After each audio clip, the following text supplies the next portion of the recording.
Hindi ako aswang. Ako lang ang nag-iisang tao dito sa San Pablo. Maliban sa akin lahat sila, aswang na. Yun ang dahilan kung bakit hindi yan gumagana. May mga pupunta dito, di ba? Mas malakas kesa sa'yo. Manunugis. Ha? Ano bang pinagsasasabi mo? Huwag ka nang magkaila. Alam ko, Rika. Narinig ko kayo kagabi. Pero huwag kang mag-alala. Ako lang may alam. Hindi alam ni Calio ang plano niyo. Mas lalong hindi niya rin alam na yung kakaning kinain niyo kagabi, pinalitan ko. Kaya hindi kayo magiging tulad nila. Ha? Pinalitan mo? Teka, tinutulungan mo kami ni Rico? Bakit? Hindi ba taga rito ka? Kasabwat nila. Tsaka, paano nangyaring hindi ka aswang? Aswang ang papa mo. Hindi aswang ang papa ko. Hindi si Calio ng papa ko.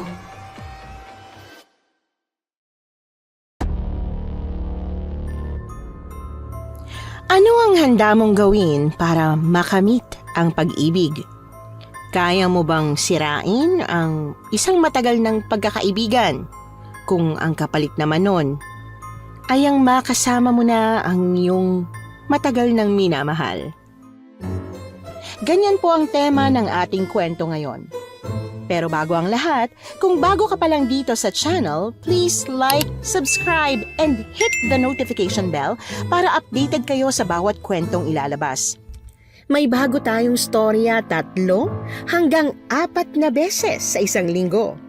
At ngayon, para sa tampok nating kwento.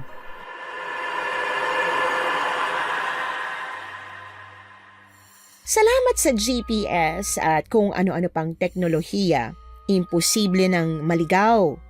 Gaano man kalayo ang pupuntahan mo. Kahit first time mo sa lugar na yon, siguradong mararating at mararating mo ang destinasyon mo. Tuwing ginagamit namin ng asawa ko ang mga GPS na yan, Miss Anne, naaalala ko yung taon na aksidente naming nadiskubre ang baryo ng San Pablo. Hindi po sa San Pablo, Laguna na alam natin ngayon, kundi sa San Pablo, na kilalang baryo na pugad ng aswang. Rico? Rico! Ano? Bakit? Rico ka ng Rico, wala ka naman sinasabi. Ano ba yun?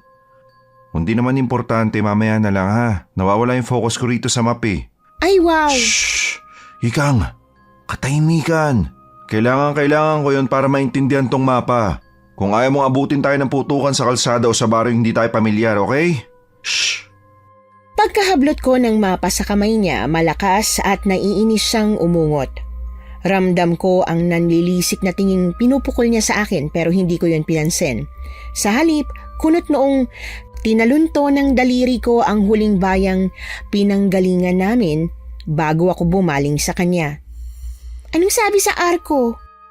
Sinulyapan ako ni Rico. Halata sa mukha niya na hindi niya matandaan kung ano yung sinasabi kong arko. Yung arkong nadaanan natin kanina. Yung ilang metro lang yung layo. Rico, Rico. Ay naku, Diyos ko, literal na wala pang 3 minuto nung nadaanan natin yun. Hindi mo na maalala? Hindi na nga eh. Teka, sure ka ba? May nadaanan ba tayong ganun? Parang wala ako napansin eh. Sinasabi ko na nga ba eh. Sinasabi ko na. Dapat di na kita sinama o kaya di na lang ikaw yung pinag-drive ko kasi wala kang sense of direction eh. Tapos wala ka na nga ganon, hindi ka pa aware sa paligid. Paano pala kung kuta ng aswang tong napasok natin? Eh di wala na. Barbecue na tayo. Rika, ano ba? Nag-promise ka sa akin, di ba? Nakalimutan mo na ba? Sabi mo bakasyon to. Na di mo ibibring up yung pagiging albularya mo at yung aswang-aswang na yan. Pag nagsalita ka pa ng ganyan. Ano? Anong gagawin mo ha? Iiwan mo ako? Kaya mo? Siyempre hindi. Pero bubusalan ko na yung bibig mo. Naiiling kong tinawanan si Rico bago ako bumaba ng sasakyan niya para hanapin ang arko na alam kong ilang metro lang ang layo mula sa pinaghintuan namin. Ilang saglit pa, sumisigaw na hinabol na ako ni Rico. Childhood friend ko si Rico. Hindi lang basta childhood friend na nakilala ko nung grade school o nung kindergarten, kundi super childhood friend ko. Biro nga ng iba, masyado raw sigurong pasaway ang duo namin sa langit, kaya sabay kaming binaba ng Diyos sa lupa. Gaya namin, best friends din ang mama at papa namin. Bukod doon, pareho kaming pinanganak ng December 31, 1976. Kaya lahat ng life experience ko, life experience niya rin. Ganoon kami kadikit. Akala ko noon pag malaki na kami at mas may isip na, magkakalayo na kami at magsisimulang maghanap ng ibang kaibigan. Pero hindi yon nangyari. Sa pagtanda namin, lalo lang kaming naging malapit sa isa't isa. Umabot na nga sa puntong may kasunduan na kami na sa pagtungtong namin ng 30 at parehas pa kaming single, kami na lang ang magpapakasal. Kami na lang ang magpapamilya. Ha? Anong ha? Ba't ha? Anong meron? Tingnan mo tong arko. Basahin mo. Maligayang pagdating sa San Pablo. Maligayang pagdating daw sa San Pablo. Yun ang sabi. O bakit? Ano meron? Dapat ba hindi tayo rito? Bakit? Nasa kabilang direksyon ba tayo? Mali ba ako ng basa ng mapa? Hindi, tama ka. Tama ka dapat eh. Tama ka ng nilikuan eh. Ang hindi ko lang maintindihan. Kung paano San Pablo nakalagay dyan sa arko dapat nasa Bagbag na tayo, Baryo Bagbag. Ha? Kulo mong kausap, nahihilo utak ko. Slow naman, nakakainis to. Nakakainit ang ulo. Tika, tingnan mo tong map. Diba, dyan tayo galing. Sunod na pinanggalingan natin, Baryo Bagbag. Kung pagbabasihan natin tong mapa, dapat nasa Baryo Bagbag tayo, hindi rito. Hindi sa San Pablo. Tsaka, wala namang San Pablo dito sa mapa eh. Walang nakalagay na may madadaanan tayong San Pablo. Basta parang bigla na lang sumulpot ang baryong to. Paano naman mangyayari yun? Ano? Bigla na lang nag-spawn to? Magically? Baka outdated lang yung mapang yan. Tas tong lugar na to parte lang talaga ng Baryo Bagbag dati. Pero nagkaroon ng kung anong pangyayari. Humiwala yung mga taga rito at nagdesisyon sila na ayaw na nila maging taga Baryo Bagbag. Nagtayo sila ng sarili nilang lugar, baryo kung ano, tas pinangalanan nilang San Pablo. Tingin mo? Feeling ko, sa pagkakaalam ko, madalas naman nangyayari yung ganyan eh. Yan ka na naman ha. May iniisip ka na naman di maganda at normal ha. Ha? Ikang, alam kong very passionate ka sa pagiging albularya mo pero maniwala ka sa akin. Hindi lahat ng kakaibang happenings paranormal yung paliwanag. Hindi parating gawa ng aswang o kung anong nilalang yung ganitong bagay-bagay. Paano ka nakakasiguro? Rico, may kutob ako na. O na pinaglalaroan tayo ng engkanto. Na lugar nila to. Rika naman, yung usapan, may usapan tayo. Na hindi ka naman nanakot, di ba? Hindi naman kita tinatakot. Pero natatakot ako sa mga pinagsasabi mo eh. Naninindig yung balahibo ko. Tignan mo. Oo na, hindi na. Alam mo, feeling ko hindi genuine friendship yung meron tayo. Trauma bond to.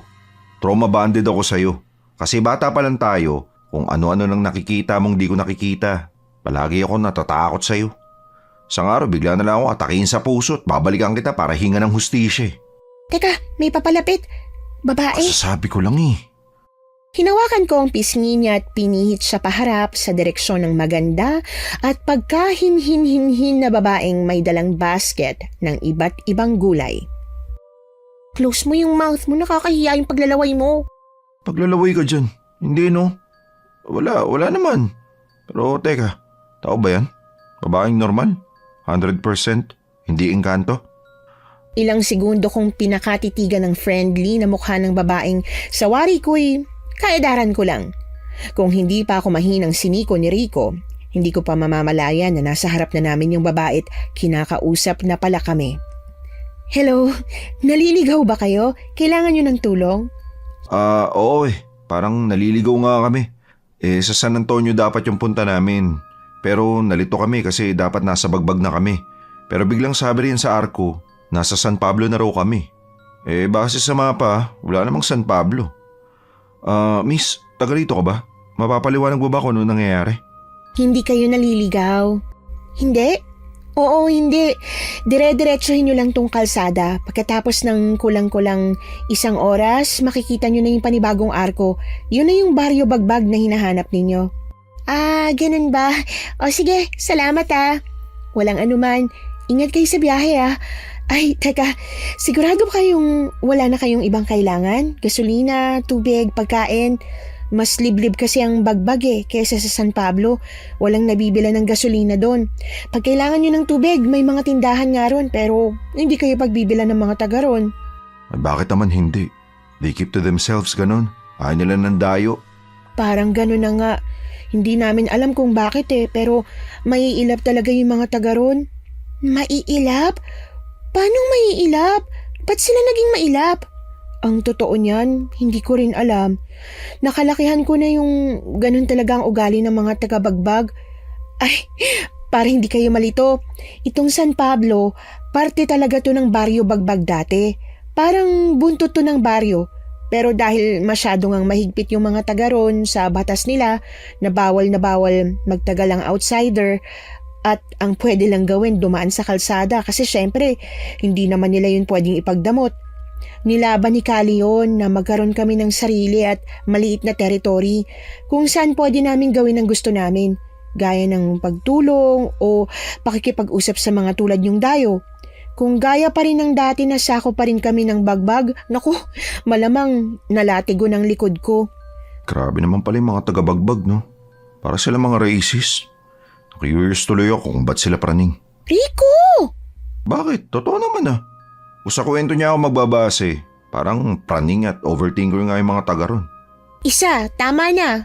Gagatong ka pa Bale, may iba pa ba kayong kailangan o direksyon lang talaga?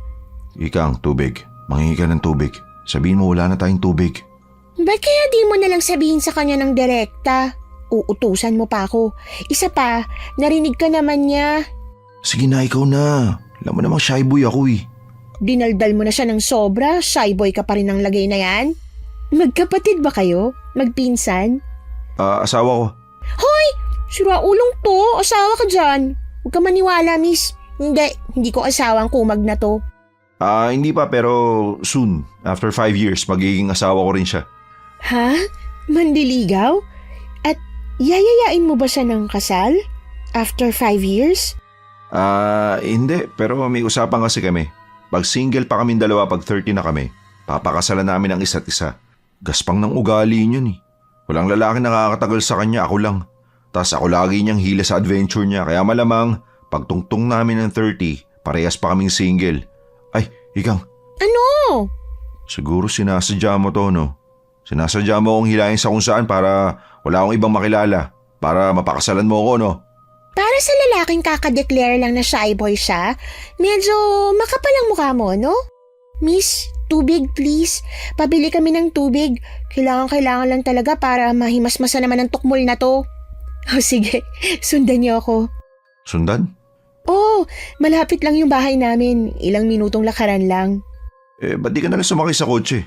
Tapos turo mo yung daan papunta sa inyo para mas mabilis. Ayaw mo nun? Bakit?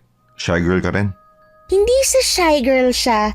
Nag-iingat lang siya at mukha kasing hindi ka pwedeng pagkatiwalaan Ganon. Sige, ganyanan Ganyanan. Parang wala tayong pinagsamaan Parang di tayo BFF since birth. Bago lumakad yung dalagang papunta sa kanila, nagpakilala pa siya sa amin. Gemma raw ang pangalan niya. At bagay na bagay yon sa itsura at pagiging pino niya. Sa unang tingin, mabilis na mahihinuha ng kahit na sino na payak at simple lang ang pamumuhay sa lugar ni na Gemma. Parehas ang itsura at laki ng mga kabahayan na parabang sinadya ng mga taga ron na dapat walang mas nakakaangat sa kanila at pantay lang sila. Walang mayaman, walang mahirap. Lahat ng tao'y may sapat lang na yaman para makapamuhay ng komportable. Sandali lang lalagyan ko lang to. Ito lang ba talaga ang paglalagyan nyo ng tubig? Oo, yan lang yung lagayan namin Sige, dyan muna kayo Saglit na saglit lang. Hiko, parang sarap tumira dito, no? Parang, napakapayapa nila. Tapos lahat mukhang mababait. Yung mga bata rin, sobrang disiplinado at magagalang. Sa ganitong lugar masayang magpalaki ng anak I do, Rika. I do. I do ka dyan. Anong I do? Ba't ka nag-I do? Hindi ka ba nagpo-propose? Alam mo, ewan ko sa'yo. Bumunot ako ng 200 sa wallet. Pag abot nun sa kanya, nalilito niya akong tiningnan. Ano to? Pambili ng kausap ko? Sobra-sobra to. Hindi, pambili yan ng gasolina. Nakita mo yung mga bote sa kabilang kalsada? Gasolina yun. Bumili ka nun, tas ikarga mo sa kotse. Wag na, hindi na kailangan. Kaya pa tayong ibiyahe pa San Antonio ng tangke natin eh. Bumili ka na lang. Mas okay nang may sobra tayong gasolina kaysa maubusan tayo sa lugar na wala tayong mabibilan, no? Paglakad ni Rico para sundin ang utos ko, nakuha naman ng bagong lapag at umuusok pang itlog pugo sa tindahan ang atensyon ko. Piso isa yung pugo. 30 piraso ang binili ko. Bukod sa parehas namin yung paborito ni Rico, pwedeng-pwede rin kasi nung itawid ang gutom namin kaya dinamihan ko na ang bili. Ay, yung asin pwede pakiramihan. Ay wait, may asin ba kayo? Pabili na lang, halagang 20 pesos. Imbis na ibigay ang asing binibili ko o sabihin na wala sila nun, sumigaw yung bata sa tindahan. Paulit-ulit niyang tinawag ang mama niya at hindi siya tumigil hanggang sa puntahan siya nito sa tindahan. Habang yung bata ay malagkit pa rin nakatingin sa akin, bumulong siya sa mama niya. Nagtatakang nagsalubong ang kilay ko. Bago ko maibukang bibig para ulitin ang tanong ko o usisain sila kung meron bang problema, sinenyasan na ng babae ang anak niya na pumasok sa loob ng bahay. Magandang hapon po, ate. Bumili kasi ako ng pugo sa anak ninyo. Manghihingi sana ako ng asin eh. Kung hindi naman kayo nagbibigay ng asin, pabili na lang. 20 pesos.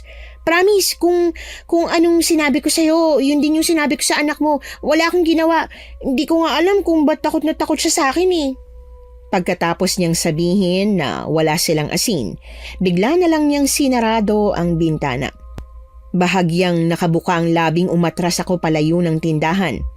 Pagpihit paharap sa likod, napahawak ako sa dibdib nang bumulaga sa akin si Gemma, bit-bit ang pang-isang taong jug ni Rico. Oh, ayos ka lang ba? Nagulat ba kita? Pasensya na, hindi ko sinasadya. Hindi, okay lang, ayos lang. Sigurado ka? Maupo ka kaya muna, parang kailangan mong maghabol ng hininga eh. Nakita mo ba yung nangyari? Kung paano ako pinagsarahan ng mag-ina? Hindi ko alam kung mali ba ako ng kita eh o talagang natakot ko sila. Natakot sila sa akin? At hindi ko alam kung bakit. Wala naman akong ginawa eh. Wala rin ako sinabing nakaka-offend. Nanghihingi lang ako ng asin para sa pugo ko. Hayaan mo na. Huwag mo nang pansinin. Wala yun.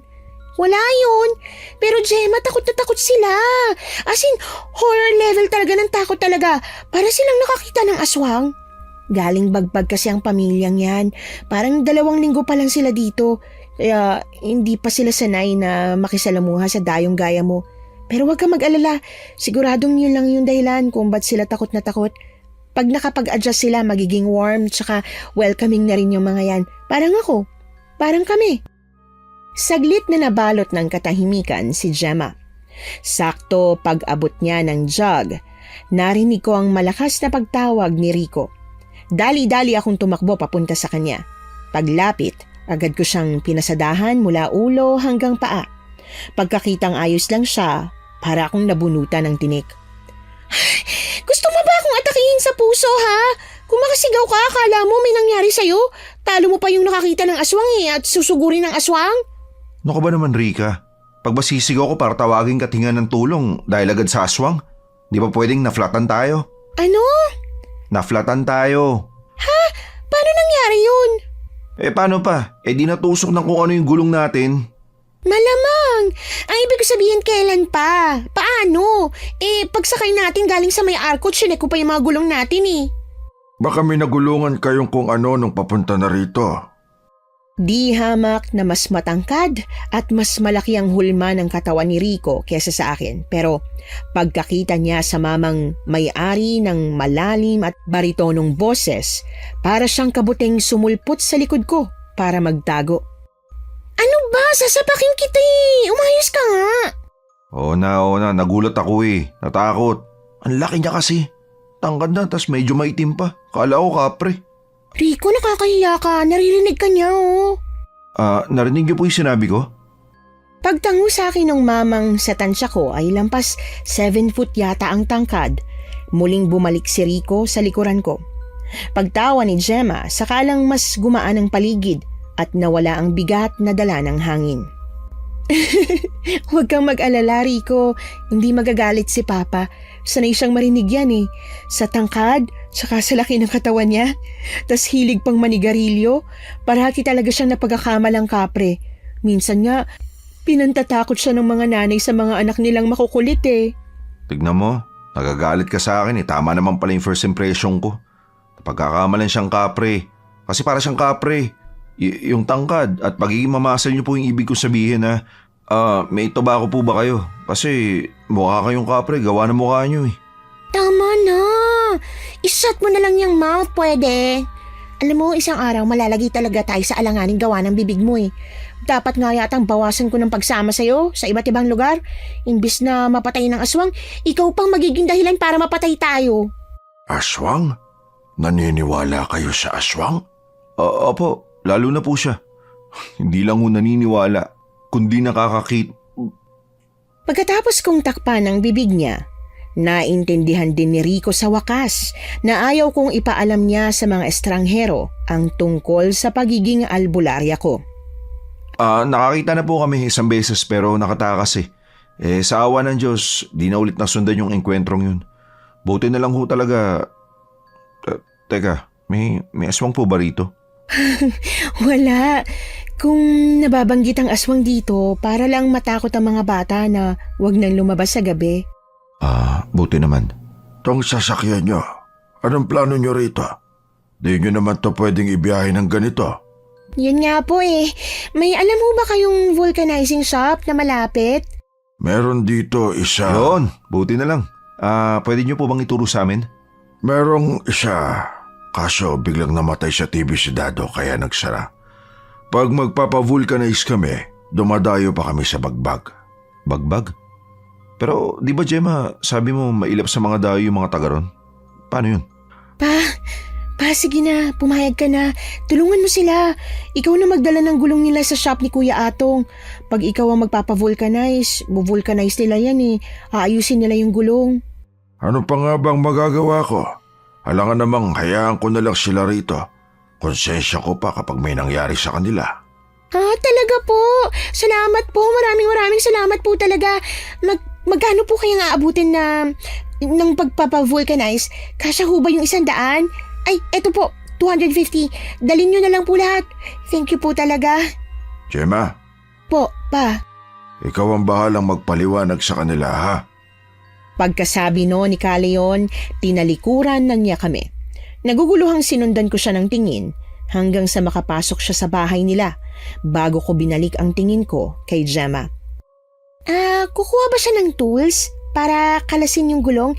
Meron naman kami dun sa sasakyan. Tas itong si Rico marunong din. Rika, ano kasi, maayos naman talaga yung gulong nyo. Mapapavulcanize naman talaga yan. Pero kasi, bukas pa. Ha? Bukas pa? Ba't bukas pa? Maaga pa naman, di ba? Pa-5 pa lang oh. Oo nga, pero yung mga taga-bagbag kasi hanggang alas 5 lang sila. Pagkagat ng alas 6, hindi na sila lumalabas ng bahay. Kahit anong pakiusap o kahit gaano ka pa kalakas sa kanila, talagang hindi mo sila mapapakiusapan. Alanganin na yung oras. Kaya bukas na kayo maaasikaso ni Papa. Pero huwag kayong mag-alala. Maaga namang nagigising si Papa eh. Sure ako na aasikasuhin niya agad yung pagtulong sa inyo. Ay, ganun ba? O sige. O sige? Anong o sige? Paano sige? Paano tayo? Saan tayo magpapalipas ng oras ha? Nang magdamag? Ano sa gilid nitong kalsada? Rika naman, kung di aswang ang papapak sa atin dito, sigurado ako lamok yung gagawa nun. May kubo kaming pinauupahan. Medyo malayo-layo siya ng konti sa hilera ng mga kabahayan pero ayos na ayos yun. May mga pangunahing gamit din kaya siguradong magiging komportable kayo doon. Pwedeng doon kayo magpalipas ng gabi. Gusto nyo? Talaga?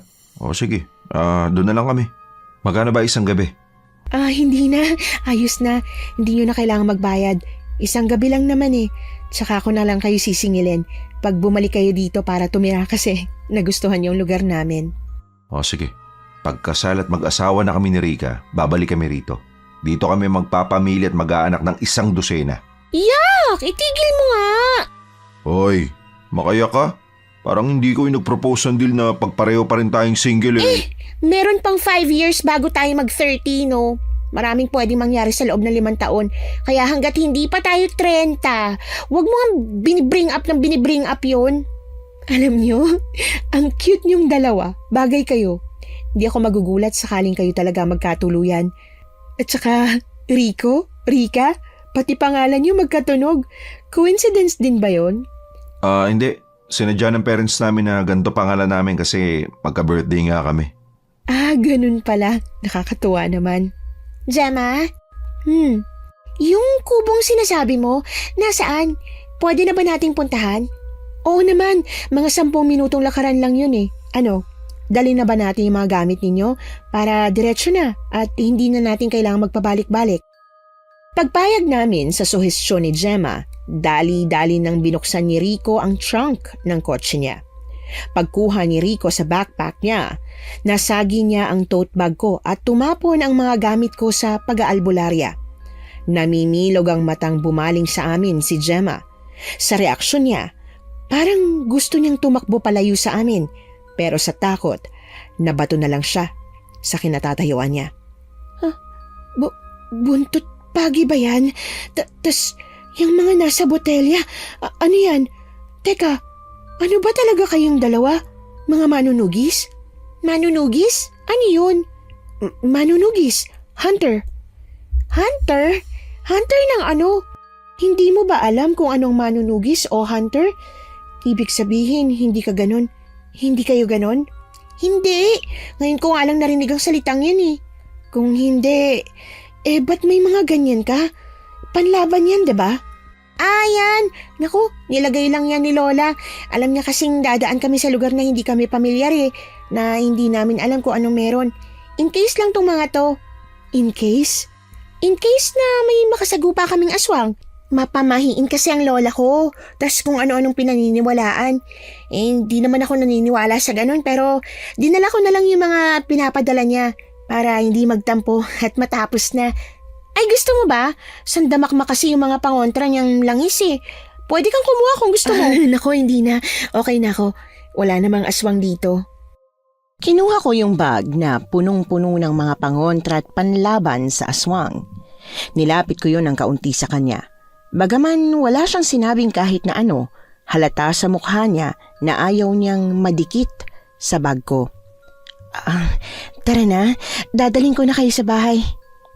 Pagkatapos ng lampas 10 minutong paglalakad, narating namin ang kubong tutuluyan namin noong gabing yon. Pagtapak sa loob, agad kong napansin ang may kalakihang siwang sa pagitan ng mga kawayang ginamit sa sahig at pati na rin sa dingding ng kubo. Bago pa mapansin ni Gemma na masyado kong kinikilatis ang tutuluyan namin, bumaling na ako sa ibang parte ng bahay. Nasa labas ng bahay yung CR, yung maliit na pintong nadaanan natin pagpasok kanina, yun. Safe naman sa lugar namin, kaya kahit lumabas kayo ng alanganing oras, walang mangyayari sa inyo, promise. May lutuan at may mga gamit sa kusina, pero dahil wala pa kayong lulutuin at wala na rin naman kayong mabibilhan ng pwede nyong lutuin, sasabihan ko na lang si Papa na damihan yung luto niya sa hapunan. Okay na ba kayo? Kung oo, iiwan ko na muna kayo para makapagpahinga. Tapos, babalikan ko na lang kayo pagkaluto para makapaghapunan na rin kayo. Ika nga okay ka na? Wala ka nang itatanong sa kanya o gamit na hihingin? Oo, okay na. Okay na to. Gemma, okay na raw. O siya, iiwan ko na kayo ha. Atid na kita, pero hanggang sa gate lang ha. Kung gusto mo, hatid kita hanggang sa bukana. Tas ihatid mo rin ako pabalik pagkatapos kitang ihatid. Tapos maghatiran tayo hanggang sa may mapagod sa atin tsaka sumuko. Kahit kailan puro kakalokohan. Ikang, ayos ka lang ba rito? Hatid ko siya ha, doon lang sa may gate. Pwede ka naman sumama kung gusto mo. Ay mo? Okay. Ha? Hindi? Hindi naman siya sumagot Tahimik lang siya. Kaya nga, kilala ko yan eh. Silence means no yan. Silence means no? Di ba silence means yes yun? Oo, dapat. Pero kay Ikang, silence means no. Kasi pag yes ang sagot niya, sasabihin niyang yes. Paglabas nila, agad ko silang sinundan ng tingin. Kulang na lang idikit ko ang mata ko kay Rico sa takot na baka mapano siya sa oras na mapunta sa iba ang atensyon ko. Isang beses pang kumaway si Gemma kay Rico bago niya yun tinalikuran. Ang kumag kong kababata na walang kaalam-alam sa nangyayari, kumaway papabalik sa dalagang aswang. Pagbalik ni Rico sa kubo, may kaartihan at ka-OA-yan siyang napahawak sa dibdib pagsalubong ko sa kanya sa pinto. Si Gemma, nakaalis na siya, diba? Umalis talaga siya at di gumapang paikot sa likod ng bahay? Ano? Ba't naman gagapang si Gemma palikod ng bahay? Ano siya, bayawak? Mula elementary, high school at hanggang college, si Rico ang pinakamatalinong taong kilala ko. Yun nga lang, talagang book smart lang siya at hindi na binasbasan pa ng maski kaunting pagiging street smart. Minsan, para rin siyang walang common sense at survival instinct. Kaya hindi ko alam kung paanong hanggang ngayon buhay pa ang lalaking ito. Sa takot na baka mahalata ni Gemma na natunugan ko na aswang siya at ang papa niya, pinlano kong wag nang sabihin kay Rico na stuck kami sa baryong pugad ng mga aswang. Psst! Uy! Ba't ang tahimik mo? Tas kanina pa salubong ang kilay mo. Ay, oo nga pala. May tatanong ako sa'yo tungkol kay Gemma. Kay Gemma? Napansin mo yun? Salamat naman. Akala ko hindi mo napansin eh. Paano hindi ko mapapansin? Yung lagkit-lagkit ang tingin niya sa akin. Gusto niya ako, no? Na love at first sight siya sa akin, tama ba? Sabi ni. Di ako nag-i-imagine lang. Kasi yung mga tingin na yun, may iba talagang ibig sabihin eh. Ano? Oh, galit agad. Kahit gusto niya ako at laway na laway siya sa akin, di ko siya liligawan, no? May kasunduan tayo, di ba? Sa'yo lang ako. Sayong sayo. Napawi ang ngiti sa labit kislap sa mata ko, gawa ng narinig. Matapos ko siyang kutusan, tumayo na ako sa sofa't isa-isang nilabas ang mga langis at pangontrang gagamitin ko ngayong gabi para masigurong hindi kami magiging next na putahe sa hapag ng mga pamilyang aswang na nakatira dito. Oh, ano yan? Ba't mo nilalabas yung mga gamit pang albularya mo? Wala ka namang gagamutin dito, di ba? Wala ka rin kung anong nilalang na kailangang kontrahin. Sino nagsabing wala? Ha? Anong ibig mo sabihin? Meron? Ano? Merong ano? Meron kang kailangang gamutin o meron kang kailangang kontrahin? Parehas. Ha? May kailangan akong gamutin at may kailangan akong kontrahin. Sino tano naman? Yung gagamutin ko, ikaw. Bubuksan ko yung bungungot lalangisan, tas yung kailangan kong kontrahin. Ano? Paulit-ulit ka naman eh. Pagpatong ng huling botelya ng langis sa mesa, dali-dali kong hinila si Rico palayo sa pinto't bintana at pabulong ko siyang kinausap. Ha? Ano? Ano ba yun? Pati mo kasi lakasan nang marinig kita na maayos. Hindi pwede. Pag nilakasan ko baka marinig nila. Hindi nila pwedeng marinig. Hindi nila pwedeng malaman na buko ko na sila. Na alam ko ng lihim nila. Ha? Lihim nila? Nino? Nina Gemma at Kali yun? Ay bakit? Ano ba yung lihim nila? Alam mo, nakakainis yung kapurulan ng utak mo pagdating sa ganitong bagay. Tama at mali ka sa napansin mo kay Gemma. Ha? Ano ba, Rico? Puro ka naman ha? Halaman. Ha, he, hi, ho, ho. Funny ka na yan. Tingin mo funny na yan. Hikang alam mo, focus ka na lang sa pagiging albularya mo. Ako nang bahala sa pagiging funny, okay? Yung humor kasi hindi yan pinipilit. Natural yan. Natural na skill. Natural na binibigay ni Lord. Inborn kumbaga. Tsaka ba't ka ba nagagalit kung di kita maintindihan? Sa hindi nga kita magets kasi kung magsalita ka, parang malaking fill in the blank. Ano ba kasi yun? Ano bang concern mo sa paglalaway sa akin ni Gemma? Ay, alam ko na. Nagseselos ka, no? Ayaw mo na pinaglalawayan ako ng ibang babae, no? Gusto mo ikaw lang? O sige. Ay, dahil malakas ka sa akin, bukas sa bukas, kakausapin ko si Gemma. Sasabihin kong no salivating. Rica's property. Ewan ko sa'yo. Bahala ka na nga sa buhay mo. Ito naman. Kahit kailan napipikon. Sige na, makikinig na ako ng mabuti. Ano ba kasi yun? Ano bang meron kay Gemma? Aswang siya. Aswang silang mag-ama. Rico, may kutob ako na ang buong baryong to, pugad ng aswang. Ha? Ano? Oo nga, seryoso ako. Ako rin seryoso. Ano nga yun? Hindi kita naririnig. Kinakaya mo kasing salita mo. Ganon ka ba kagutom? Sa inis, piningot ko ang tenga niya bago ko tumingkayad at sa eardrum niya na mismo binulong ang kailangan niyang malaman. Aswang. Aswang si Gemma. Hindi lang si Gemma kundi lahat ng nakatira sa baryong to. Diyos ko naman, Ikang. Ang gusto ko, makipista sa bagong taon. Hindi yung ako yung pagpipiestahan. Teka, sigurado ka ba? 99.9% sure? Sigurado ako. Hindi ako pwede magkamali sa kutob ko. Teka, kaya mo ba nilabas yung mga ganyan mo? Plano mo silang kalabanin? Rika, wag na, ha? Wag na. Kung sawang-sawa ka na sa mundong ibabaw at pagod na, pues ako hindi pa. Gusto ko pa mabuhay. Gusto ko maging kauna-una ang Filipinong engineer ng NASA. Ano ka ba? Siyempre hindi.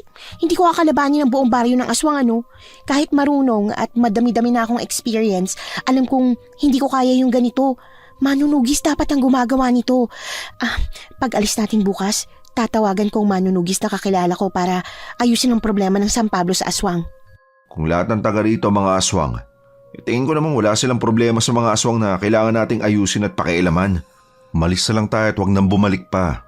Rico, hindi. Hindi pwedeng hayaan na lang natin yung mga aswang dito. Sige, sabihin na natin na makakaalis nga tayo ng buhay dito kasi alam kong mga gagawin at may mga pangontra tayo. Pero paano yung ibang mga madadaan dito? Yung ibang mapaflatan? Yung ibang dadalhin ni na Gemma sa kubo na to? Rico, malabong makaligtas sa mga taong yun. Mas malaki ang tsansa na hindi na sila sisikatan ng araw. So ano? Sinasabi mong hindi aksidente at coincidence yung mga nangyari ha? Anong tingin mo sa pagka-flat ng gulong natin? Yung kailangan natin magpalipas ng gabi rito. Ano plano talaga nila Gemma para makain tayo? Hindi lang basta tingin, kundi yun mismo ang mangyayari. Pero nakita niyo yung mga langis, yung mga pangontra mo.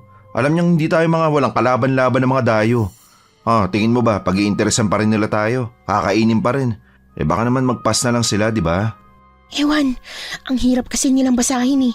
Pwedeng hindi nila ipakita sa atin kung sino o ano ba talaga ang totoong sila. Pero pwede rin nasa paligid na sila't nag-aabang kung kailan nila tayo pwedeng sugurin. Rico, kailangan natin maghanda. Kailangan nating maging alerto. Paano? Paano ang gagawin natin? Anong kailangan kong gawin? Sabihin mo lang. Matapos ko siyang utusan na pahira ng pangontrang langis ang pinto at mga bintana, katawan naman namin ang kinuskusan namin nun. Makapangyarihan ang langis na dala ko pagkat binabaran niyo ng mutya ng bawang. Kaya parang asido ang epekto ng simpleng langis na yon sa mga aswang na tulad ni Gemma. Ikang, natutulog ka ba? Ikang, tulog ka ba? Diyos ko naman, Ikang. Magiging Noche Buena na tayo ng mga taga San Pablo, nagawa kang pang matulog. Relax yan. Relax ka na anumang oras mula ngayon. Pwede tayo maging kuntsinilyo, ha? Rico, pwede ba yung bunganga mo? Napakaingay. Bading ka ba ha? Nakapikit lang ako pero hindi ako tulog. Gising na gising ako no. Gusto ko lang pumikit para makapag-relax naman ako kahit papano. Pagmulat ko ng mata, huli na. Nakabalik na si Rico sa dati niyang pwesto. Gaya ko, nakasandal na rin siya sa pader ng kwarto, nakapikit na parang walang nangyari. Kung hindi ko napansin ang pamumula ng pisngi niya, maiisip ko sanang pinaglalaroan lang ako ng utak ko na hindi niya naman talaga ako hinalikan at guni-guni ko lang ang lahat. Pagmulat niya, nahuli niya pa akong paulit-ulit na hinahaplos ang labi ko. Pipikit na sana siya ulit nang bigla kong hablutin ang t-shirt na suot niya. Hinalikan mo ako nang walang paalam? Sira talagang tuktok mo no? Gusto mong itali kita sa gate ha? At ipain kina Gemma? Ikaw kasi, tinawag mo na naman akong bakla. Pinatunayan ko lang naman na di ako bakla. Tsaka makapag-react ka. Di naman to yung unang beses na hinalikan kita, di ba? Isa pa, may deal tayo. Na tuwing tatawagin mo akong bakla, hahalikan kita. Hayop ka talaga no? First kiss ko yun eh. Balik mo yun. Balik mo. Balik mo. Akin na. Akin na. Ibalik mo yun. Ibalik mo. Paglapat ng labi niya sa akin sa ikalawang pagkakataon ngayong gabi, natameme ako. Kung kanina'y nahihiya siya at parang gusto niya pang humingi ng tawad sa pagnanakaw niya ng halik sa akin, ngayon wala na akong makitang bahid ng pagsisisi sa mga mata niya. O yan na, binalik ko na. Okay na, tapos ka na. Di ka na ba magagalit? Tsaka ano ngayong gabi yung first kiss mo? Hindi no, matagal ka na may first kiss. Hinalikan kita nung high school tayo, di ba? Kasi tinawag mo rin akong bakla. Hindi counted yun! Eh yung ngayong gabi, counted ba? Yung paghalik niya sa akin nung gabing yon, oo, counted yon. Wala naman akong planong itanggi kay Rico na para sa akin mas seryoso at mas may ibig sabihin ng halik na yon.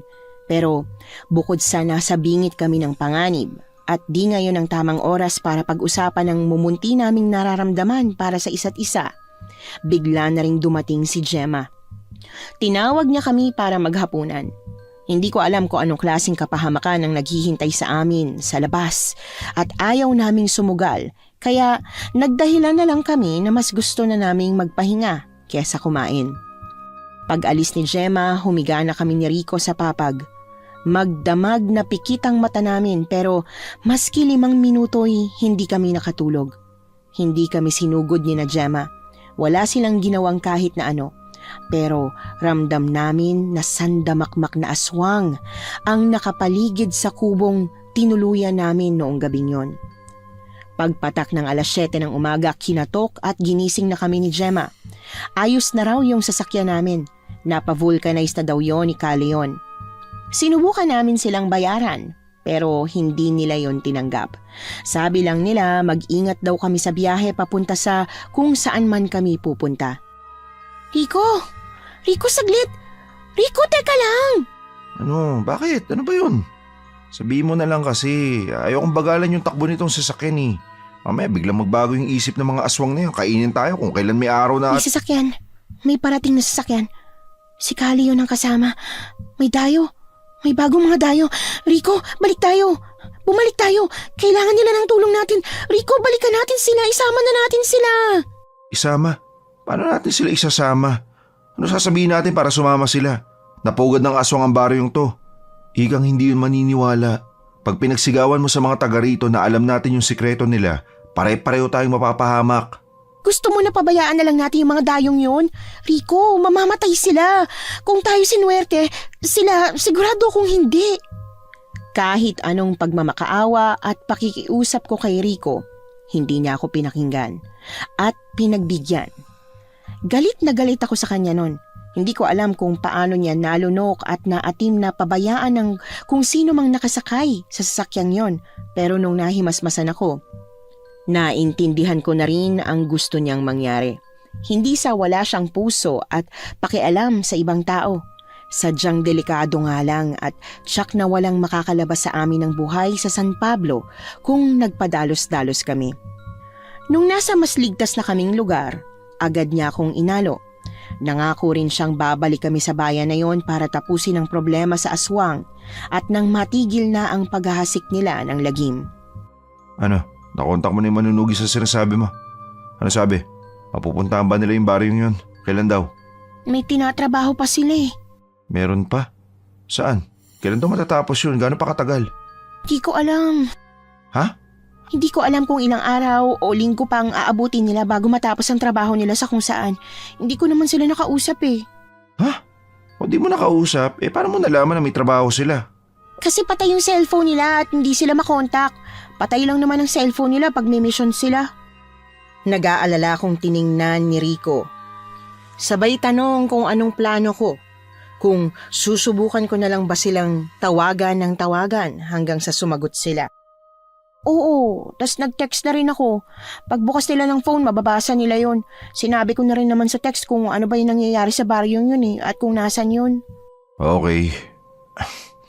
Akin na nga rin pala yung number ng manunugis na yan. Susubukan ko rin silang kontakin. Ilang segundo rin siyang naghintay na idikta ko ang number ng kilala kong manunugis. Nang mapagtanto niyang may iba pa akong plano, dahan-dahan siyang nag-angat ng tingin sa akin. Rico, sige na. Sige na please, pumayag ka na. Rika naman, Diyos ko naman talaga oo. Hindi nga ako pumayag nung una, nung nandun pa tayo. Tas tingin mo, ngayon nandito na tayo sa lugar kung saan tayo ligtas, papayag ako na magdadrive ako willingly pabalik sa sinumpang baryong yun. Hindi, ayoko. Rico. Rico ang ibig sabihin ng ara sa pangalan ko. Yung sa'yo Rika, hindi Rizal. Kaya pwede ba, wag na tayo magpakabayani. Iwan na natin yung role na yung kay Rizal. Isa pa, hindi mo na to scope, di ba? Di mo na field of expertise to. Ba't ba gusto mo pang gawin? Rika, my dear friend, sige na. Hayaan mo na yung mga manunugis mong kakilala yung humarap sa problemang to. Nang ma-realize ko na hindi ko nga talaga siya mapapapayag kahit umiyak pa ako ng dugo, hindi ko na siya kinulit pa. Kung ayaw niyang sumama, ayos lang. Pero hindi kaya ng konsensya ko na pikitan na lang ang nangyayari sa San Pablo. Pag nagawa ko yon, patuloy kong mapapanaginipan yung mga nabibiktima at mabibiktima pa ni Gemma. Pagkagat ng kalaliman ng gabi, inayos ko na ang lahat ng langis na pangontrang pwede kong dalhin, kasama ng mga asin na plano kong ibenta sa mga dayo. Para kahit papaano ay may pamproteksyon sila sa sarili nila pagdaan ng San Pablo. Bago lumabas ng bahay, sinilip ko pa si Rico sa kwarto niya. Himbing na siya at kahit yata kidlatan, hindi siya magigising. Kaya laking gulat ko nang biglang may humablot sa akin nung papalabas na ako sa gate. Ano ba? Nakakagulat ka naman eh. Gusto mo ba akong atakihin sa puso? Anong gagawin mo? Ano yung nasa likod mo? Anong laman yung bag? Wala ka na roon. Rika, hindi. Anong hindi? Babalik ka ng San Pablo, di ba? Kakalabanin mo si Gemma. Susubukan mong iligtas lahat ng pwede mong iligtas, tama? Rika, nasiksiraan ka na ba talaga, ha? Hindi pwede.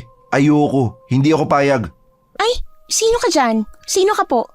Kahit lumuha ka pa ng dugo hindi pa rin kita susundin, no? Wala kang karapatang pagbawalan ako. Eh, di bigyan mo ako ng karapatan. Pakasalan mo ako. Pakasalan mo na ako. Total, dun din naman yung punta natin. Gawin na natin ngayon. Sira bang tuktok ko, ha? Ba't naman ako magpapakasal sa'yo? Ba't kita bibigyan ng karapatan na pagbawalan akong gawin ang gusto kong gawin? Rico, makinig ka, ha?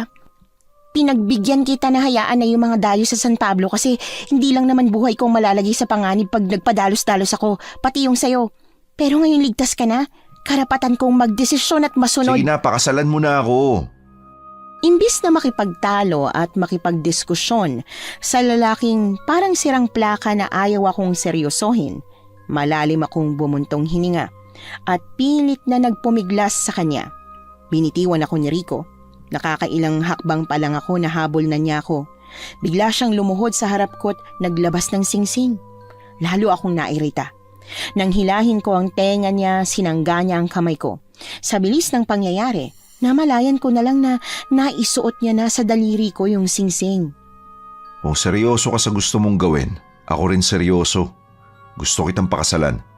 Kung gusto mo makabalik ng San Pablo para tulungan yung mga dayong madaraan doon, kailangan mo akong pakasalan. Ano? Yun lang yung paraan para di nila tayo pagdudahan. Ano? Nak ng pusa naman, oh. Nakakainis talaga pag puro ano lang yung sinasabi sa'yo ng kausap mo, no? Sorry. Pero hindi ko kasi talaga gets ang plano mo eh. Naalala mo yung sinabi natin kay Gemma na parang masayang magsimula ng pamilya at mamuhay sa bayan nila. Naniwala siya ron, di ba? Tas di niya rin naman alam na albularya ka. Ang alam niya lang, may mga kapangyarihan kang langis na pwedeng panlaban sa kanila. Kaya ang naisip ko na pag bumalik tayo ron, magsimula kunwari tayo ng pamilya natin. Hindi nila tayo pagdududahan. Patutuloy nila tayo at magagawa mo kung anong gusto mong gawin. Yun yung dahilan kung ba't pilit mo kung inaalok na pakasalan ka? Oo. Babalik ka ng San Pablo? Sasama ka sa akin? Kahit takot na takot ka sa aswang? Eh ba't naman hindi? Ikang, yung takot ko sa aswang, dewende, engkanto, kung ano pa mang lamang lupa yan, kaya kong lunukin. Pero yung pabayaan ka na ikaw lang sa ganong kadelikadong lugar? Hindi, no? Sanggang dikit tayo. Soulmates, di ba? Oh. Ramdam kong nagulat si Rico pagkatapos ko siyang biglang yakapin. Imbis na bumitaw sa kanya pagkatapos ng ilang segundo, mas lalong humigpit ang pagkakayapos ko sa batok niya. Paulit-ulit kong binulong na gaya niya, natatakot din naman talaga ako. Kaya lang, pakiramdam ko'y panghabang buhay na pagbabayaran ng konsensya ko kapag wala akong ginawa para tulungan ang mga mabibiktima ng taga San Pablo. May mga kukunin lang ako gamit sa loob. Dito ka lang muna, ha? Muna. Gets? Wag mong susubukan tumakas sa akin. Ha? Ano, sagot. Nagkakaintindihan ba tayo? Pagtango ko sa kanya, agad siyang tumakbo papasok ng bahay. Nung nasa loob na, sumilip pa si Rico sa bintana para siguraduhin hindi ko nga siya tinakasan. Pagkaraan ng halos 2 minuto, hinahapo siyang tumakbo palapit sa akin, hila ang 2 maleta. Ano yan? Ba't ang dami niyan? Rico, ilang araw o linggo lang tayo doon. Pinakamatagal na yung 3. Tas, yung dala mong gamit pang forever? Kailangan natin silang paniwalain na doon na tayo forever, di ba? Maniniwala silang lilipat talaga tayo ron tas tig-isang bagpak lang. Siyempre hindi. Magdududa yung mga yun. Aswang lang sila pero di mahina yung utak nila. Oo na. Dami mo talagang alam eh. Tsaka, kailan ka pala nagkaroon ng oras na ihanda tong mga to? Pagdating natin, ikang kilalang kilala kita. Paborito kaya kita. Kaya lahat ng detalye mo alam ko. Alam ko kung kailan ka payapa, kung kailan ka hindi mapalagay. Bago mo pa maisip na tumakas para bumalik doon, naisip ko nang gawin yun. Ang backpack mo, anong laman yan? Asin. Mga 10 kilong asin. Maglalako ako ng asin. Sa baro yung puro aswang ang nakatira? E di wala ka na benta. Alam kong wala akong mabibenta, pero sa ganong paraan, malalaman ko kung sino-sino ba talaga ang aswang sa San Pablo. Mamaya kasi may mga tao din naman doon. Tao sa baryo ng aswang. Tatapang naman nila, para silang alamat. Hindi ko na pinansin ang huli niyang sinabi. Dumiretso na ako sa sasakyan niya at kinarga ang mga gamit namin. Para makumpirma kung talaga bang style ni na Gemma ang kunwaring pagtulong sa dayong napapadpad doon, sinadya namin ni Rico na mas lumang sasakyan ng papa niya ang gamitin pabalik ng San Pablo at hindi nga kami nagkamali. Excuse me, naliligaw ba kayo? Kailangan niyo ng tulong? Kahit na tubig o gasolina. Sa sunod na bayan kasi pagkatapos nitong sa amin wala na kayong mabibilhan ng tubig o kahit gas. Tsaka hindi nila kayo pagbebentahan. Maiilap kasi yung mga tagabagbag sa dayo. Tinted ang bintana ng sasakyan ng papa ni Rico. Kaya kahit kitang-kita namin si Gemma, hindi niya kami aninag. Pagbaba ko ng bintana, bumalatay sa mukha niya ang gulat pagkakita sa amin. Agad akong bumaba ng kotse na para bang miss na miss ko siya. Pagyakap sa kanya, bumaling ako kay Rico na kabababa lang din. Mahal, Sino magsasabi? Ikaw o ako? Magsasabi ng ano? Anong meron? Anong ginagawa niyo rito? Ha? Ba't parang hindi ka masaya na nandito kami ulit? Akala ko ba sabi mo, pwede ka naming dalawin anytime? Hindi. Hindi naman sa hindi ako masaya na makita kayo. Nagulat lang ako kasi wala pang 1 linggo nung nakaalis kayo dito. Tsaka, anong tinawag mo sa kanya? Mahal? Kayo na ni Rico? Oo. Salamat sa tulong ng San Pablo at lahat ng nakatira dito. Ma-realize namin na hindi na namin kailangan maghintay na mag-30 kami. Pwede na kami magpakasal kasi pareho naman namin gusto't mahal ang isa't isa. Kaya yun ang plano. Magpapakasal kami dito. Titira dito at magkakapamilya dito. Yung kubong tinuluyan namin noong nakaraang linggo, meron na bang umuupa doon? Kasi kung wala pa, ayos lang ba na sa amin na lang yun? Rerentahan namin. Doon namin gusto. Sandali!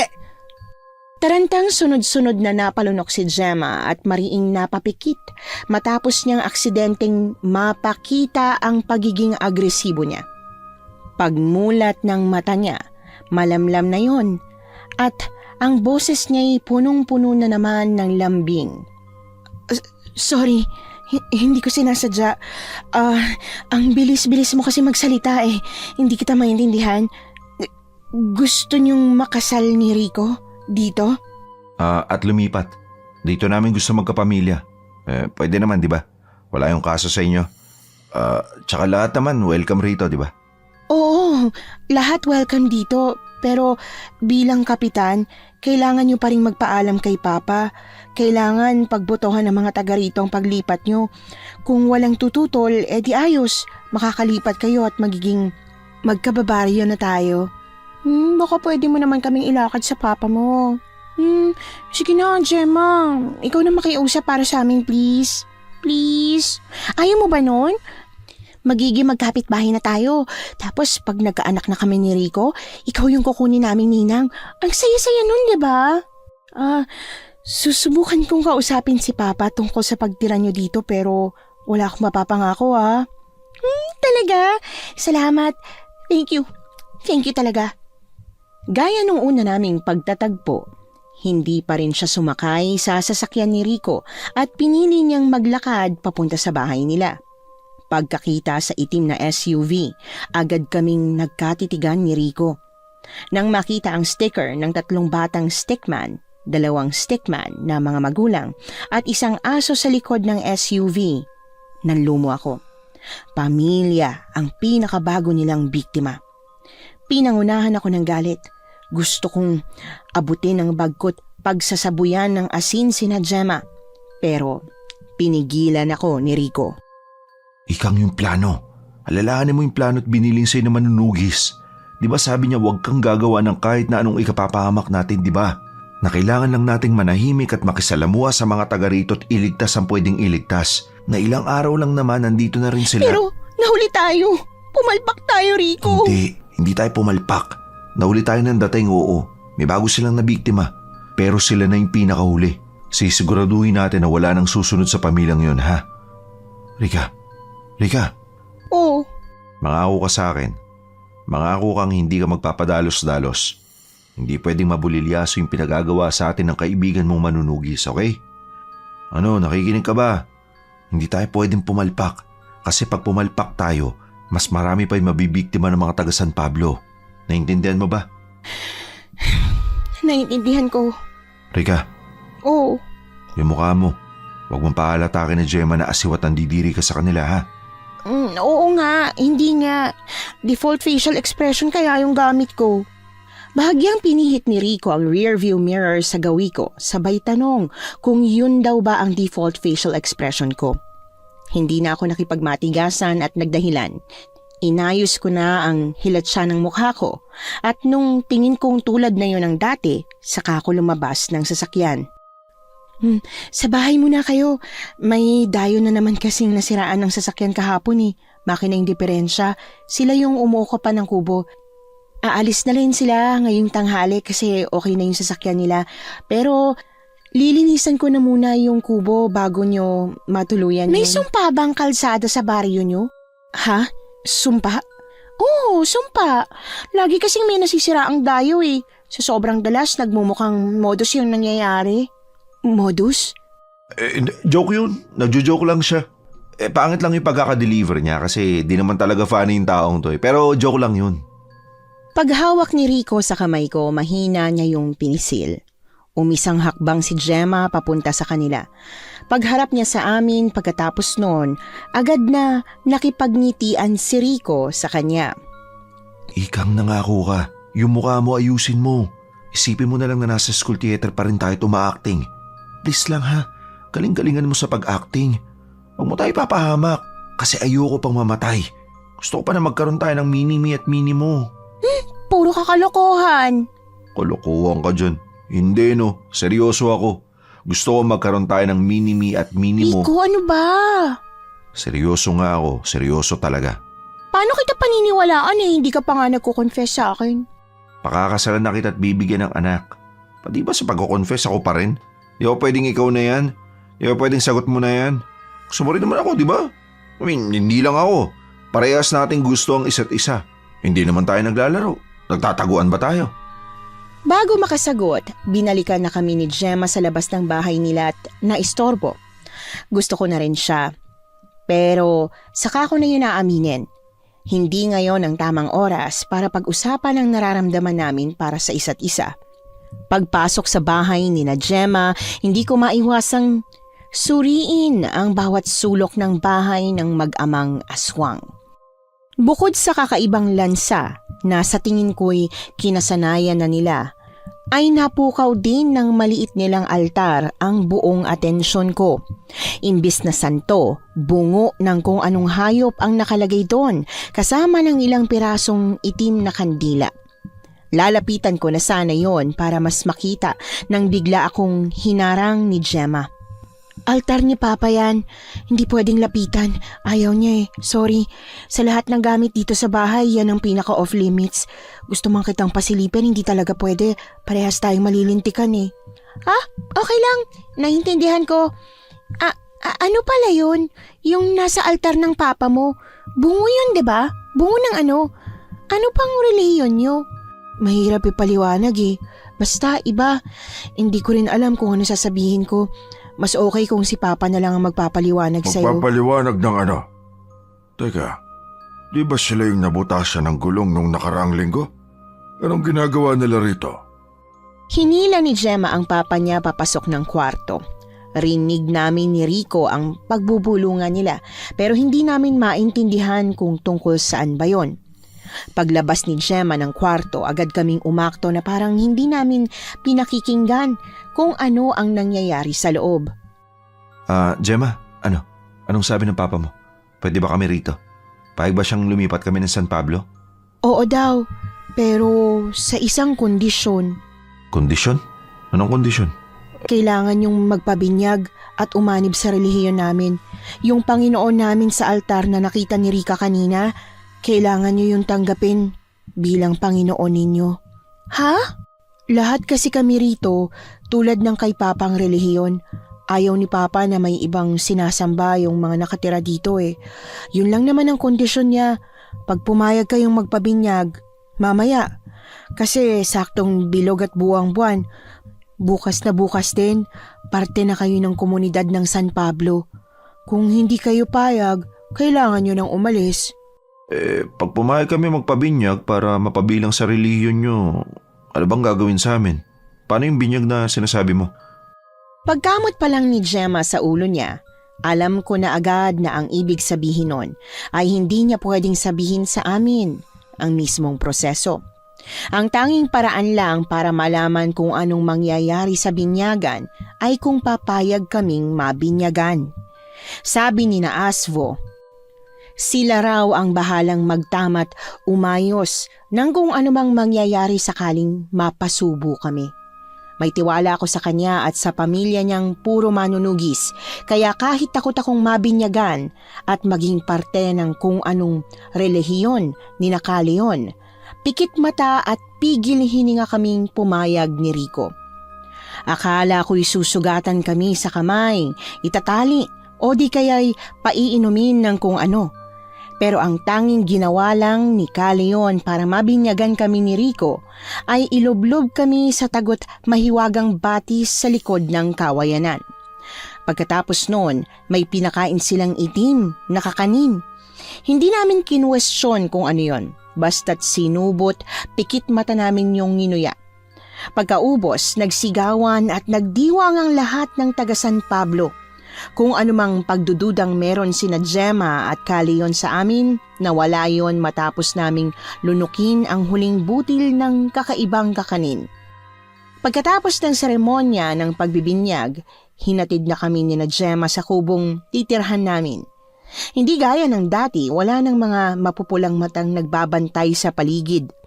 Tanging ako, si Rico at ang bilog na buwan lang ang kasama ko noong gabing yon. Uy, may nakuha ka bang signal? Wala pa rin eh. Ikaw ba? Meron? Wala rin eh. Kahit isang bar ng signal, wala. Bukas sasama raw ako ni Kalio ng mga aso para magkaroon na tayo ng pagkain. Dadaling ko tong phone at baka may mahagip akong signal sa kung saan kami pupunta. Sakaling may matanggap akong kahit na ano galing kina Asvo, sasabihan na lang kita. Sabay kaming natahimik ni Rico matapos naming marinig ang pagpasok ng text sa kanya-kanya naming phone. Pagkakitang kay Asvo galing ang message, muli kaming nagkatinginan bago namin yon binasa. Malakas at sunod-sunod na lumabas ang malulutong na mura mula sa bibig ni Rico. Kahit na alam ko na kung ano yung nabasa niya sa text, ginusto ko pa rin yung makita. Tama ako. Iisa lang ang text ni Asvo sa aming dalawa. Anong gagawin natin? Anong ibig sabihin nun? Ano mangyayari? Ba't kasi putol-putol yung text niya? Ba't di niya agad sinama sa bili niya na dapat di natin kinain yung kahit na anong ibinigay ni Gemma?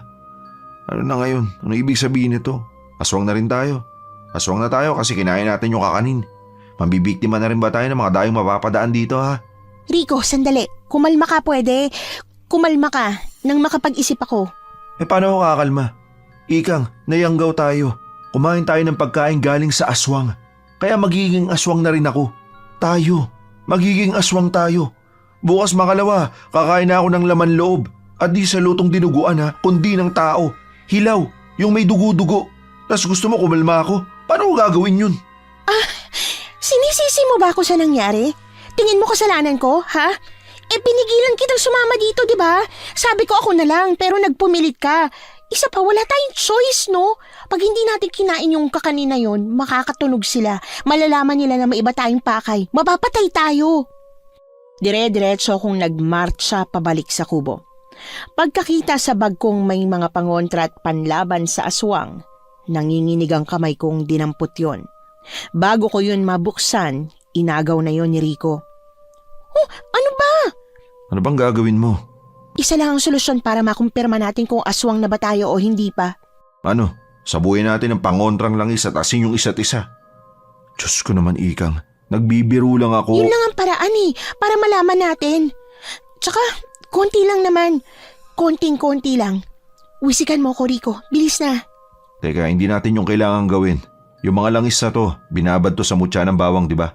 Oo nga. Galing to kina Asvo eh. Ang sabi niya, pag may aswang sa paligid, kukulo ang langis. Pero hindi siya kumukulo. Ibig sabihin ba nun, hindi tayo mga aswang? Oo. Hindi pa. Basag trip ka rin no? Napaka-pessimist mo. Hindi pa. Na para bang ang goal natin maging aswang, imbis na maging tao pa rin. Para makumpirma kung tama ba ang hinala namin na hindi pa nga kami aswang, binuksan ko ang botelya ng langis. Nagwisik ako ng konti sa palad ko. Nung wala akong naramdaman maski konting hapdi, tuwang-tuwa akong yumakap kay Rico. Yayakap na rin sana siya sa akin nang biglang tumunog ang phone ko. Si Asvo yon.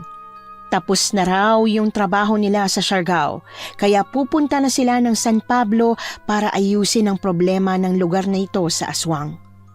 Kahit nakakain kami ng kakaning galing sa aswang, nabuhayan ako't nagkaroon ng pag-asa na magagawa ng paraan ni Asvo na hindi kami magiging aswang ni Rico bago pa tumalab ang pangyayanggaw na nagawa sa amin. Pagkat nabunutan na ako ng tinik sa dibdib, nagawa kong sundin ang plano namin ni Rico kinabukasan. Sumama si Rico kina Caleon na mangaso.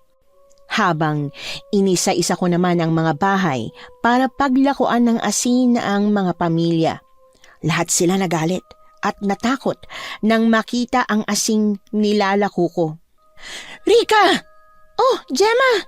Buti na lang nakita na kita. Kanina pa kita hinahanap eh. Aalukin sana kita ng asing paninda ko. Ito. Ba't mo ko sinampal?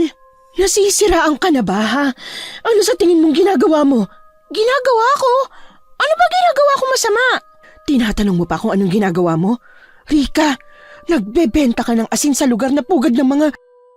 Malakas akong napasinghap at sa takot ay napaatras ng sunod-sunod na pinagsasampal ni Caleon si Gemma hanggang sa pumutok ang labi niya.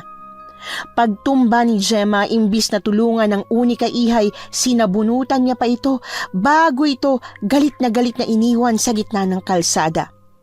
Paglampas sa amin ni Caleon, hinawakan ako ni Rico't iuuwi na sana sa bahay nang bigla akong magpumiglas para tulungan si Gemma. Pumalag siya't pilit na winagwag ang kamay ko sa braso niya, pero dahil nanghihina, kinailangan niya ang tulong ko. Ay, nakalimutan natin magdala ng first aid kit. Yun pala iniiwan natin. Paano kaya to? Kailangan malinis ang sugat ni Gemma. May puno ng bayabas sa bukana. Rico, kumuha ka ron. Pakikuluan. Yun na lang ang gagamitin ko panlinis sa sugat ko. Sige na, kumuha ka na. Ako na bahala dito. Sigurado ka? Oo nga, sige na.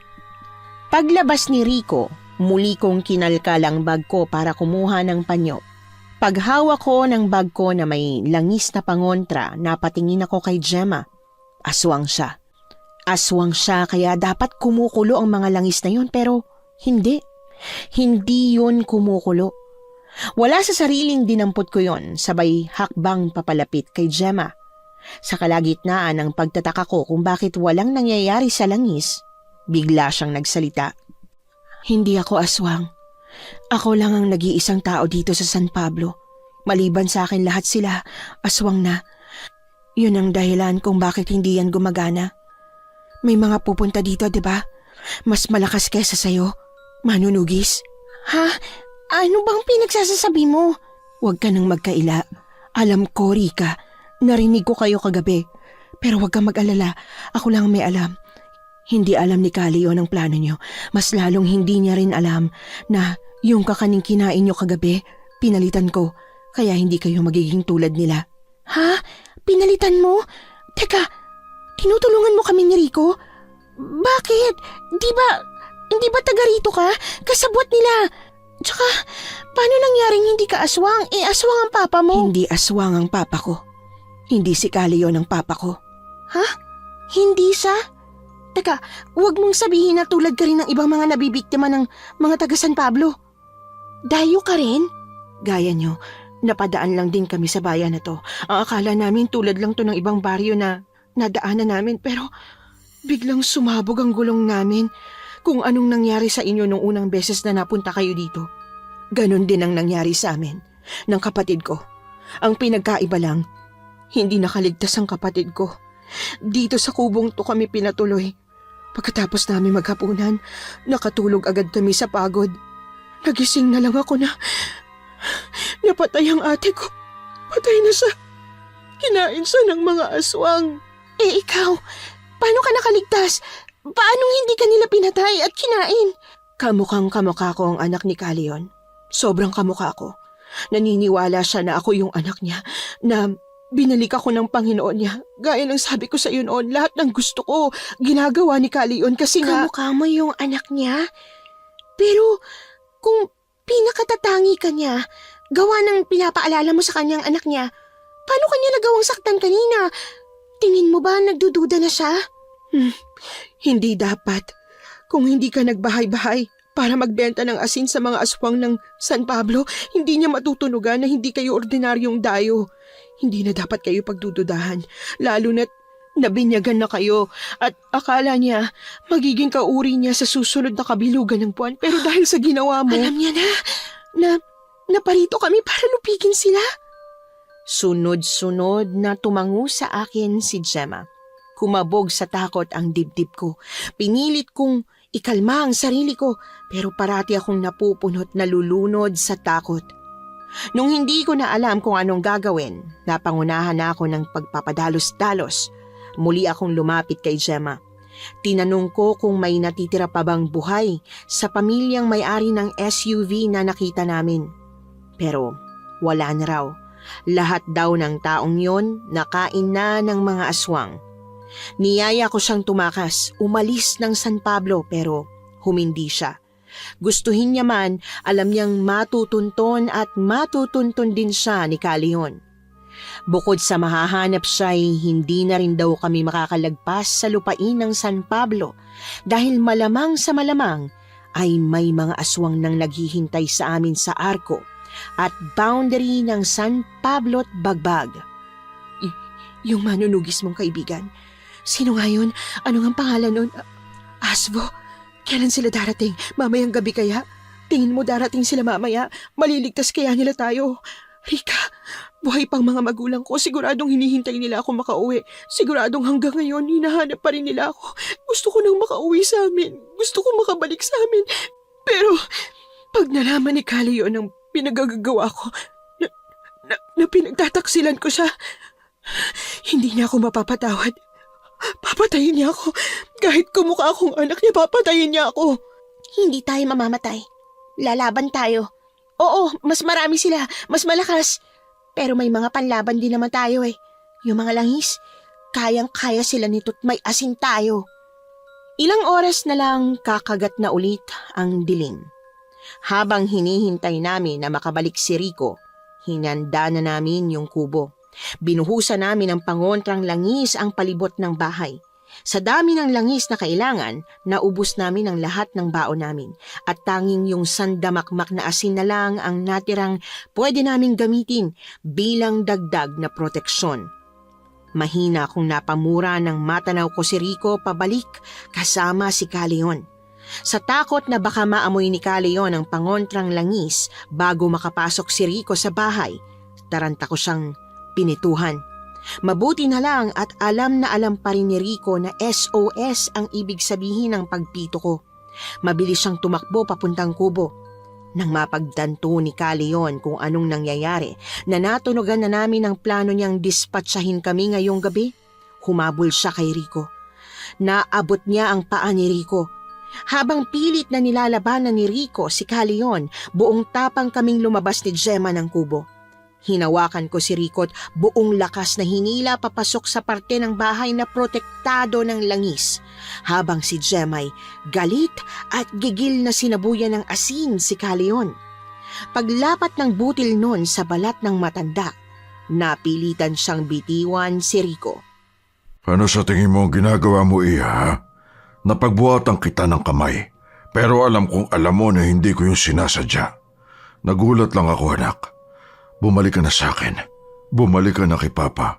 Tayo ang pamilya, hindi ba? At ang pamilya... Hindi mo ako pamilya! Hindi mo ako totoong anak! Nakalimutan mo na ba?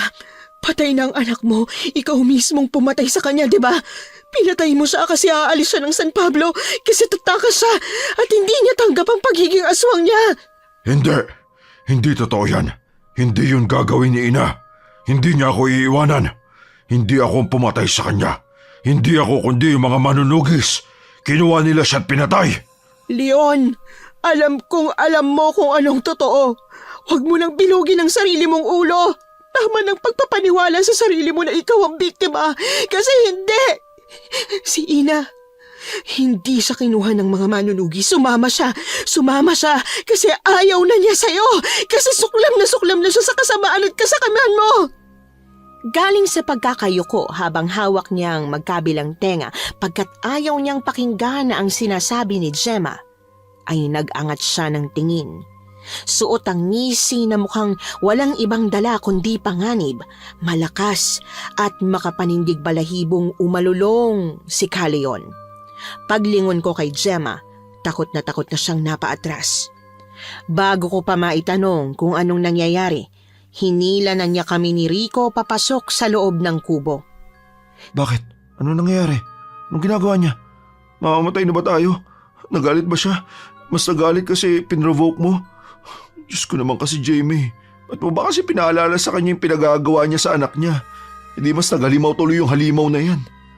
Sisitahin ko pa sana si Rico sa paninisi niya kay Gemma, pero hindi ko na yun nagawa nang makita ko ang itim na mga nilalang na may mahahabang dila. Nung una'y 2 lang ang nakita kong dumating. Naging 6, tapos 10, at namalayan ko na lang na lahat ng aswang sa baryo ng San Pablo ay nakapaikot na sa kubong pinagtataguan namin. Ang dami. Napakarami nila. Kaya ba tayong protektahan ng langis na pinaligid niyo sa kubo?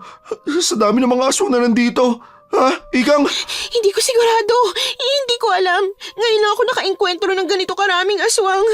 Sakali hindi tayo makaligtas. Kung ito ang gabi ng huling gabi natin dito. Gusto kong malaman mo na mahal kita, Rika. Matagal na. Elementary tayo nang naging crush kita. Nung high school tayo, doon mas sumeryoso yung nararamdaman ko sa'yo. Nung college naman, ako yung dahilan kung ba't walang nanliligaw sa'yo nun. Tinatakot ko kasi sila eh. Sabi ko, pakukulang ko sila sa probinsya namin sa oras na malaman kong pinupormahan kanila. Ano? Sus Mariosep naman, oo. Kailangan talaga na mag-aminan tayo ng ganyan kung kailan pare-parehas tayo nasa bingit ng kamatayan, ha? Oo, kailangan. Required eh. Kasi nga, nasa bingit na tayo ng kamatayan. Ayoko naman mamatay nang di nakakaamin sa kanya. Kasi pag-akit namin sa langit, hindi na yun pwede eh. Hindi na pwede. Paano hindi na pwede? Ba't hindi na pwede? Kasi incest na yun. Di ba ang sabi, pag akyat daw natin sa langit, lahat tayo magiging magkakapatid na lang? Ano, ba't ka sumasapaw? Ba't ka sumasali? Nakikinatin at kapatid eh. Di ba medyo kumampi ka nga sa mga aswang na yan? Marami kang kasalanan. May chance na hindi ka mapunta sa langit at... Natameme kaming 3 nang may marinig kaming lagabog sa bubong. Pag-angat ko ng tingin doon, nakita ko ang dahan-dahang pagbaba ng mahabang dila ni Caleon. Paano siya nakapunta dyan? Paano niya nakakit yun? Gemma, nakakatalon siya. Nang mataas? Silang lahat? Oo nga pala. Kaya nilang tumalon. Wala ring silbi yung pagbabarikada natin ng pangontra mong langis kasi... Ba't ngayon mo lang sinabi? Nakalimutan ko eh. Nawala sa isip ko. Sorry na. Habang paulit-ulit na nagsusori si Gemma, tumakbo ko sa mesa para kunin ang asin. Bago ko yun maisaboy sa mahabang dila ni Caleon, nahablot na noon si Gemma at mabilis na hinila pati warik. Sa takot at pagkataranta namin ni Rico, basta na lang naming sinaboy sa paligid ang asin. Nakarinig kami ng sunod-sunod na pagsabog ng kung ano galing sa labas. Paglingon ko sa bintana, nakita kong liwanag ng pamilyar na sasakyan at lalaking may hawak na kakaibang latigo. Sina Asvo yun. Nandito na ang grupo nila, ligtas na kami. Habang abala si Rico sa panonood ng pakikipaglaban ni na Asvo sa parang hindi nauubos na bilang ng mga aswang, nilapitan ko si Gemma na habol hiningang nakahawak sa leeg niya. Yung manunugis na magliligtas sa atin at saka yung grupo niya, nandyan na. Gemma, nandyan na sila. Nilalabanan nila yung kampo ni Leon. Ligtas na tayo. Sigurado ka bang kaya nilang matalo si na Leon? Oo, sigurado ko. Sigurado. Ni minsan hindi pa natalo ang grupo niya. Siya ang pinakasikat na kinatatakutan ng mga aswang na manunugis na kilala ko. Ligtas ka na. Ligtas na tayo. Makakauwi ka na. Makakabalik ka na sa pamilya mo. Hoy, kayo, bilis! Tignan nyo! Ang astig naman ng semikalbo na yun. Lahat ng lumalapit na papatay niya. Liga, tignan nyo! Si Leon yung kaharap niya at mukhang takot sa kanya si Leon. Dali, bilis! Sikat si Asvo at ang grupo niya hindi lang sa kapwa nilang manunugis, kundi pati na rin sa tulad naming mga albularya. Madalas na grupo nila ang nilalapitan pag ang pupuksaing mga aswang ay isang angkan o baryo. Ang dami ko nang narinig na magandang kwento tungkol sa kanya at sa kakayahan niya sa pakikipaglaban, pero ngayon ko lang nakita kung paano sila kumilos. Pagsugod ni Caleon kay Asvo, walang kahirap-hirap niya itong sinalubong ng talon sa ere. Winasiwas ni Asvo ang kakaiba niyang gininto ang latigo. Pagpulupot nun sa leeg ni Caleon, buong lakas niya yung hinila at parang Beyblade na tumalsik ang ulo ng pinunong aswang mula sa katawan niya. Sa pagkamatay ni Caleon, nagsiatrasan na ang kampo niya. Pero malinis magtrabaho ang grupo ni Asvo. Hindi sila tumigil hanggang sa matunton nila ang kahuli-hulihang aswang ng San Pablo. Ito na yun. Ito yung address na binigay mo sa San Pablo. Ito na yung bahay nyo. Ano, Gemma? Tama ba si Rico? Ito na ba yung sa inyo? Oo, ito na nga. Taon na mula nung huli kong nakita ang bahay namin, pero wala pa rin pinagbago. Parang sinadya ni na mama na huwag baguhin ang kahit na ano sa bahay namin para kung uuwi kami. Ako, madali ko pa rin silang mahahanap. Sige na, umuwi ka na. Siguradong matutuwa sila pag nakita ka nila. Siniguro namin ni Rico na ligtas na makakapasok si Gemma sa bahay nila bago kami nag-drive pa uwi sa bahay namin kung saan kami hinihintay ng mga magulang namin. Habang binabaybay ang kalsada pa uwi, hinawakan ni Rico ang kamay ko't ilang saglit pa, hinalikan niya yon. Pagdating sa bahay, wala na siyang sinayang na oras. Agad niya nang hiningi ang kamay ko kina mama. Miss Ann, kinasal kami ni Rico nung sumunod na taon at nagkaanak pagkalipas ng panibagong taon. Isa lang po ang anak namin. Bukod sa parehas kasi kaming busy sa kanya-kanya naming trabaho, nahirapan din ako sa panganganak. Kaya hindi niya na pinasundan kahit na gusto ko sanang may kapatid ang unika iha namin. Hanggang ngayon po, kaibigan pa rin namin si Gemma at Asvo. Parehas na silang pamilyado. Si Gemma nakapag-asawa ng foreigner at nasa ibang bansa na, habang si Asvo ay ganun pa rin. Tumutugis pa rin siya ng aswang na nagtatago sa iba't ibang parte ng mga liblib na probinsya. Ang huli po naming balita, pinalitan na daw ang pangalan ng baryo ng San Pablo. Hindi ko alam kung ano na ang bagong tawag sa lugar na yon. Ang sigurado ko lang, wala nang dayong mapapahamak sakaling maligaw sila sa lugar na yon. Nagustuhan niyo po ba ang ating kwento ngayong araw? Kung oo ang sagot at hindi mo pa nagagawa, aba, subscribe na! Click the notification bell ha, para updated ka sa tuwing maglalabas kami ng bagong kwento. Click like at mag-iwan na rin ng comment. Masayang-masaya ako tuwing nagbabasa ng messages mula sa inyo. At kung may sarili kayong karanasan na gusto nyong ibahagi sa amin, email lang sa missanhorrorstories@gmail.com. Dire-diretso lang, missanhorrorstories@gmail.com. Malay nyo, sa susunod, yung kwento na ninyo ang binabasa namin para sa ating mga tagapakinig. Hanggang dito na lamang muna at muli po, ito po ang inyong si Miss Anne. Nagpapasalamat sa inyong patuloy na pagmamahal at pagsuporta.